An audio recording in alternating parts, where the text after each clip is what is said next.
Hey there folks. Today I wanted to talk to you a little bit about why I got rid of my Old Town AutoPilot 120 kayak. Now, I kind of have a mixed relationship with this kayak. It's a kayak that I never really thought I would want, but fell in love with. But I'm also happy that I got rid of it, and I still kind of miss it. So the Old Town AutoPilot 120 was my first motorized kayak that I've ever owned, and part of what I like about kayak fishing is the physicality of it. And I didn't think I would like having a motorized kayak, but it turned out that I actually really enjoyed fishing from the Old Town AutoPilot 120. And one of the primary reasons that I enjoyed that kayak so much was just all of the amazing capabilities of the Minn Kota power drive motor in there with iPilot. And it really opened up my eyes to the potential of motorized fishing kayaks and opening up fisheries that were currently beyond my reach in a fishing kayak. And that is, we have a lot of deep water fisheries and current fisheries in rivers, big river systems with high current, that it's just very dangerous to anchor up in, or it's too deep to anchor up in.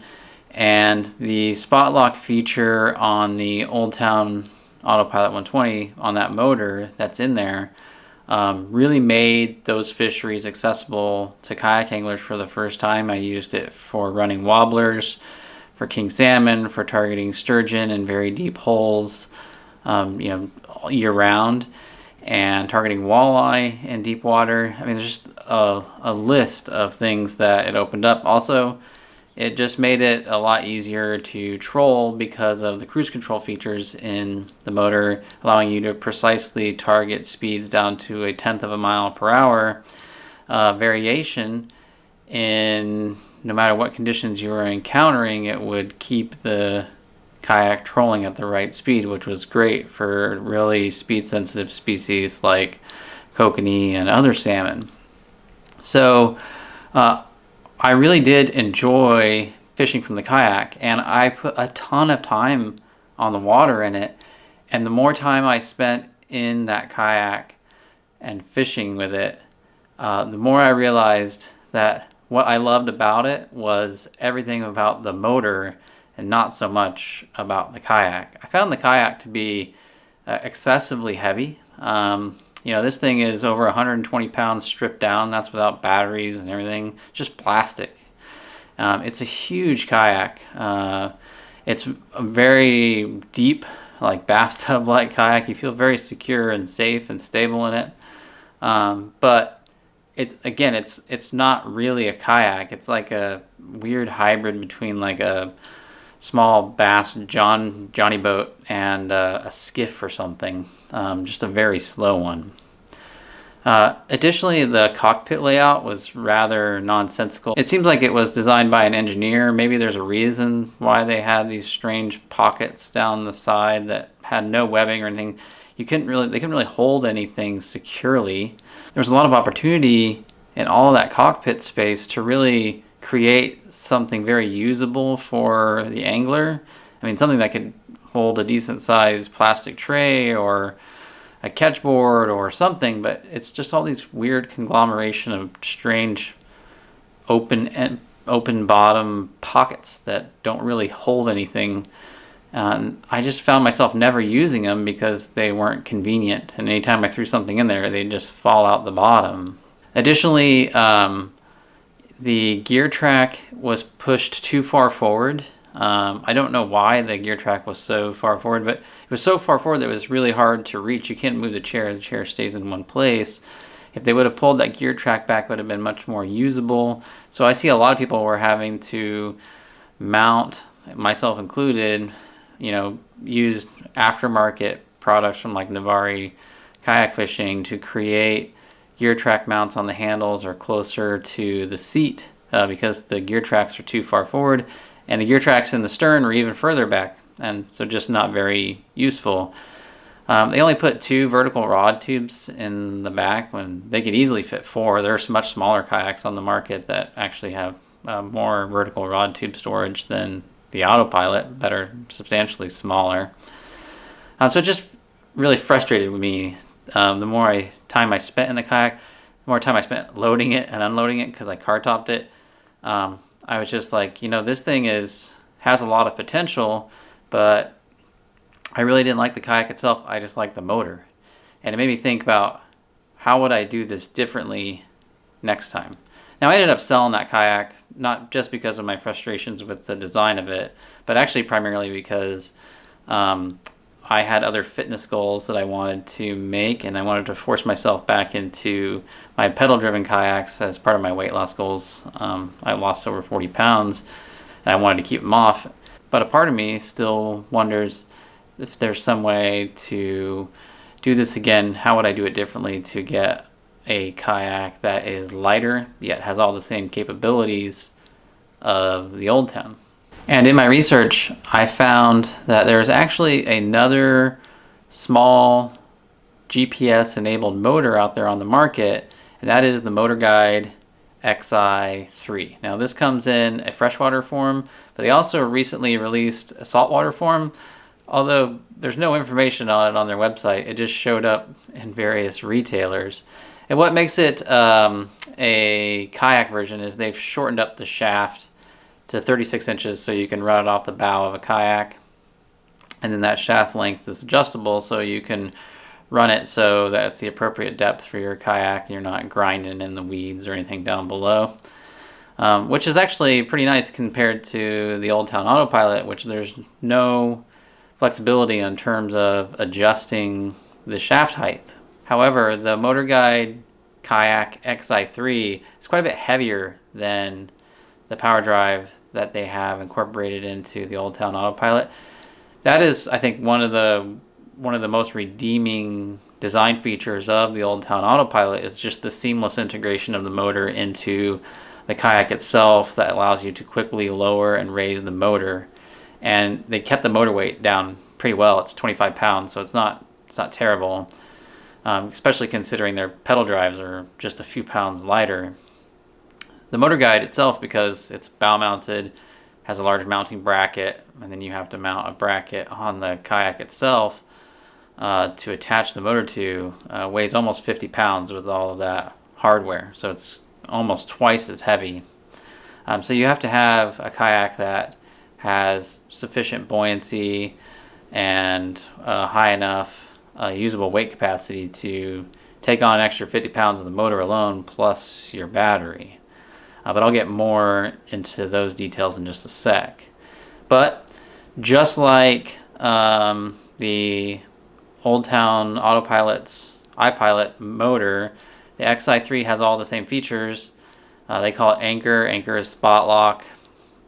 They have the same heading feature, cruise control features, track features. They have all those same features built in. And one of the things that, if you're a Lowrance user, especially a user of Lowrance Elite fish finders, is you can actually network your Xi3 to your Lowrance and use your fish finder to communicate directly with the trolling motor, which this is something that boggles my mind. Old Town is owned by Johnson Outdoors. Johnson Outdoors owns Minn Kota, which makes sense that they've collaborated here. They also own Humminbird. But for some reason, they decided not to install a networkable power drive into the iPilot or to the AutoPilot. If they would have done that, that would have been an amazing feature. They could sell networkable Helix units that people could tie in directly to their motor on their kayak. It would have been amazing, especially for a lot of these bass anglers and folks like me who have a lot of spots marked for walleye, to be able to just navigate to those points on my fish finder. Would have been no brainer. I'm not sure why they chose not to do that. It's very confusing to me.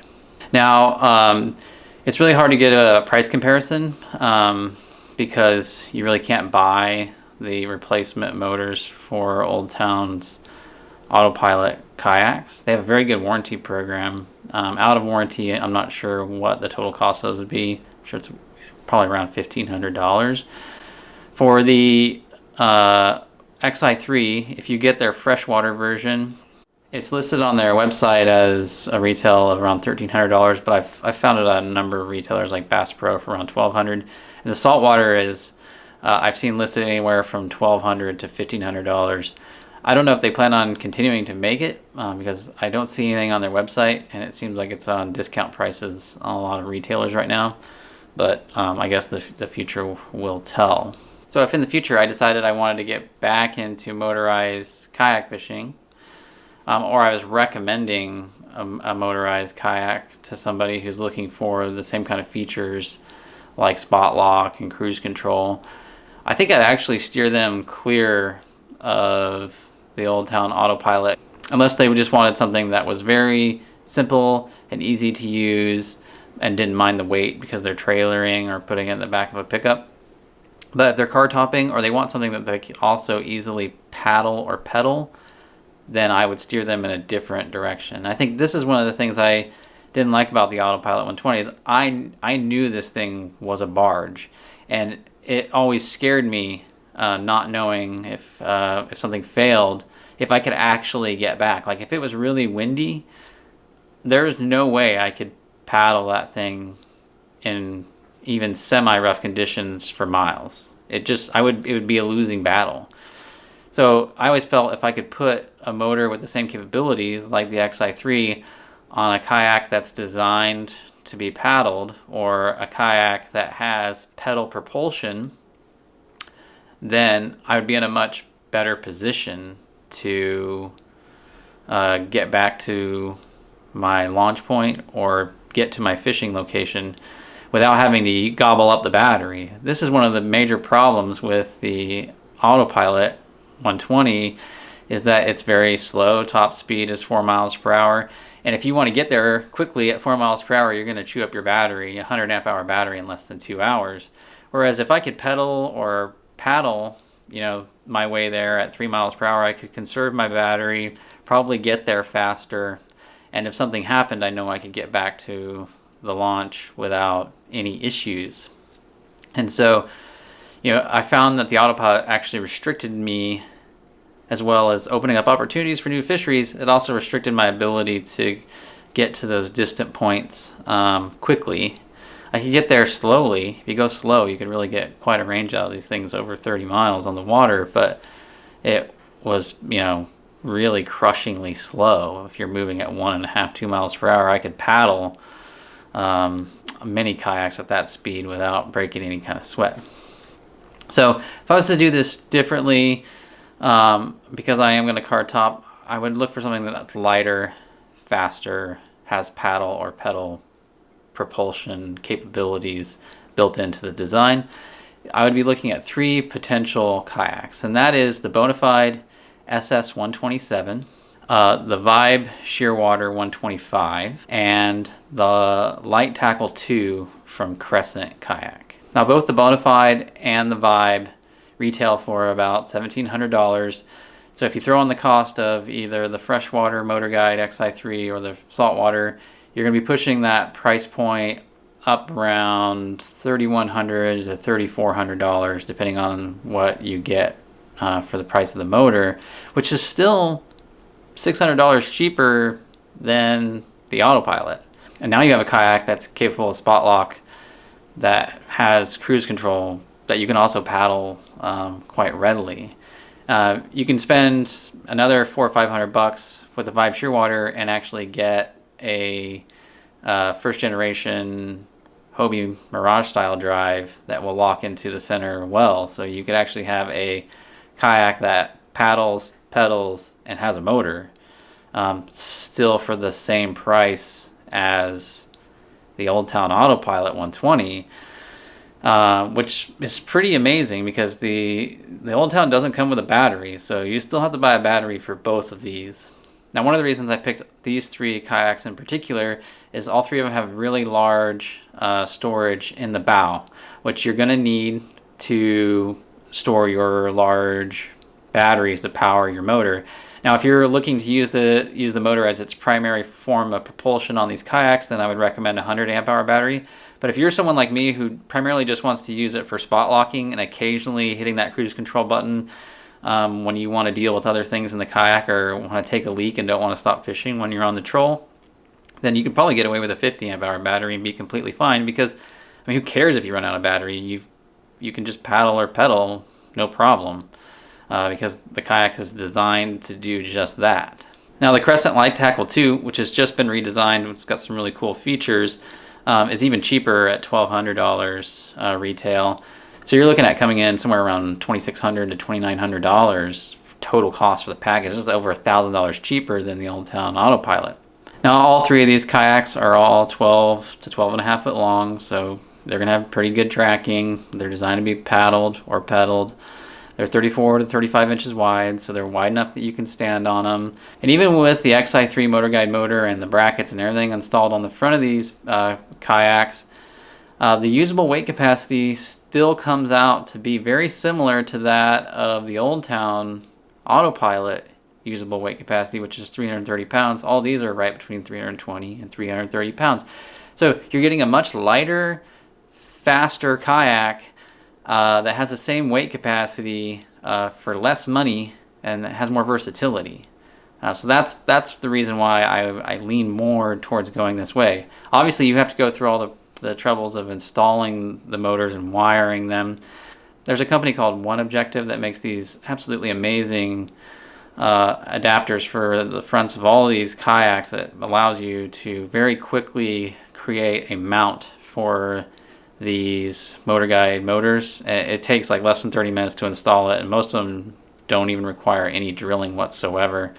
So I will put a link to those down below. The work they do is absolutely amazing. And one thing that I failed to mention in the initial motor comparison is that the Xi3 is a 55-pound thrust. The power drive Minn Kota on the Old Town AutoPilot is actually 45. So you're getting a little bit more thrust, and as a result, you're going to get slightly higher speeds. So for example, on the Bonafide, I've seen top end speeds of around 4.5 miles per hour.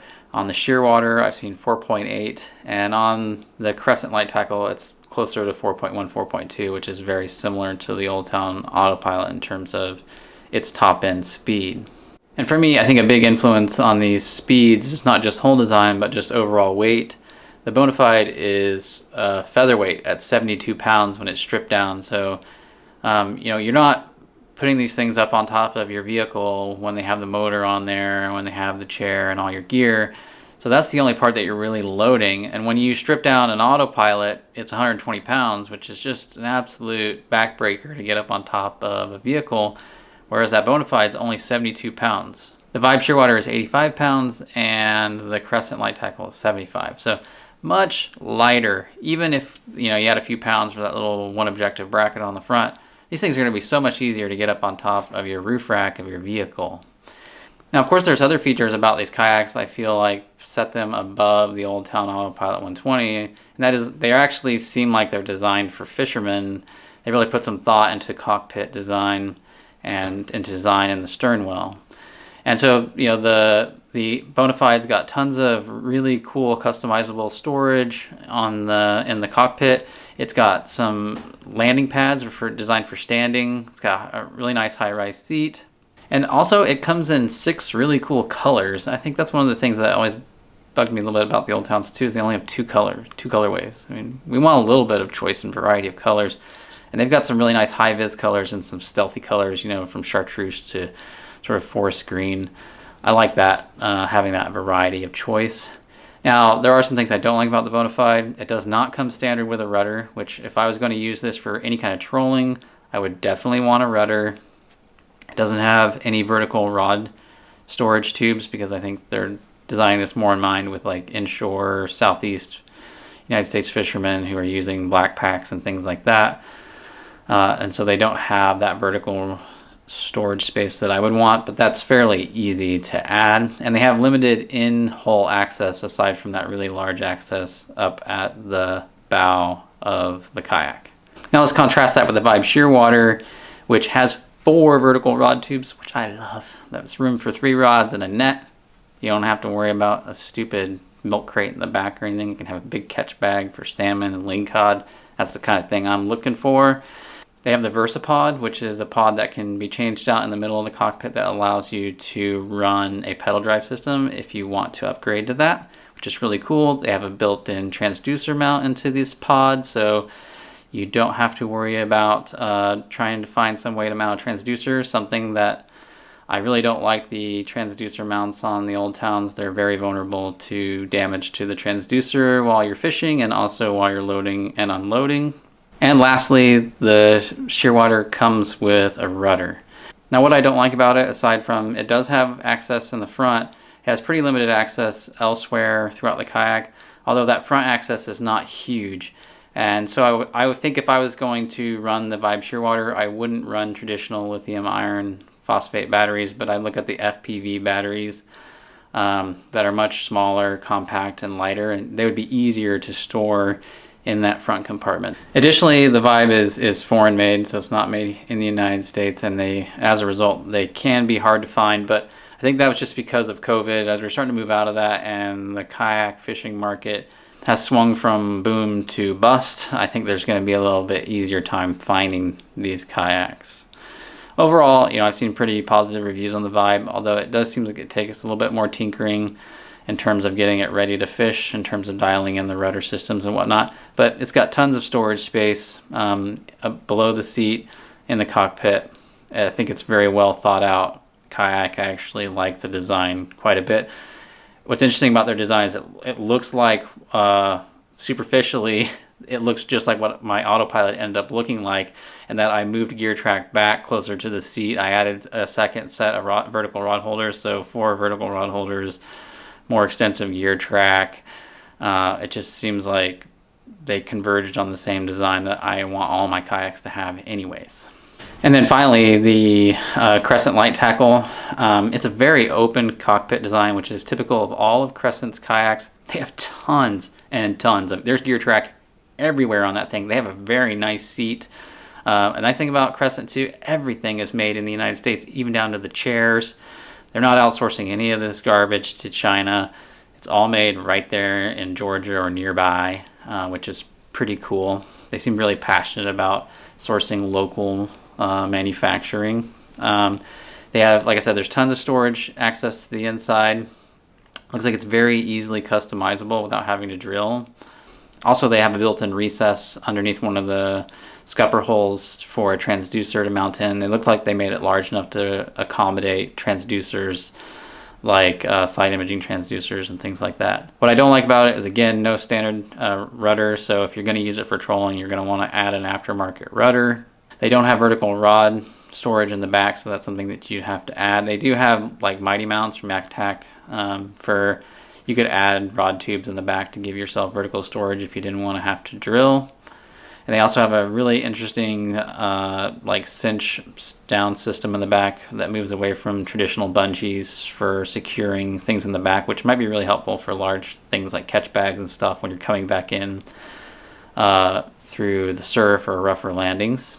And again, unless you live in the Southeast United States, they're actually really hard to find, especially here in the Northwest. You'd have to have it shipped in, so it depends on where you live. Now lastly, you might think, well, why not just buy like a dedicated pedal drive like an Old Town 120 PDL, which will have sufficient weight capacity to take on a motor, and then you've got that pedal drive. But the price point starts actually getting up there right near the Old Town AutoPilot itself, and then it gets extremely weighty. It actually gets heavier because you're going to have to cart it down with the pedal drive and the motor drive, and the top speeds are actually really slow. They're actually slower because you have that large drag created by the PDL drive. It might be different if you put like a plate over the PDL drive and don't have it down when you're moving with the motor. But at that point, you're just starting to lose out in terms of the benefits versus the cons, and I am just not interested in going that route. I mean, if I was going to go with a pedal drive route, I think I would be putting it on some of the lighter Hobies or sticking with that Vibe Shearwater with a pedal drive in there just to point me in the right direction, because it has a rudder, so I can just pedal to where I need to go and then spot lock and fish wherever I am and just use my motor for those specialized fisheries. Anyways, this is just a topic I wanted to explore a little bit. A lot of people were curious as to why I got rid of my AutoPilot 120. There's a lot of reasons, but I think that what it did teach me is that there is a lot of potential in motorized kayaks, especially these GPS-enabled motorized kayaks. But I just think that they didn't really hit the nail on the head when it came to the AutoPilot 120 in terms of kayak design. Anyways, I'll put links to these kayaks below, to the one objective mounts, and some of the recommended batteries that I would think would work best with these kayaks. And I'll see you next time. Just remember, fish smarter, not harder. Bye, guys.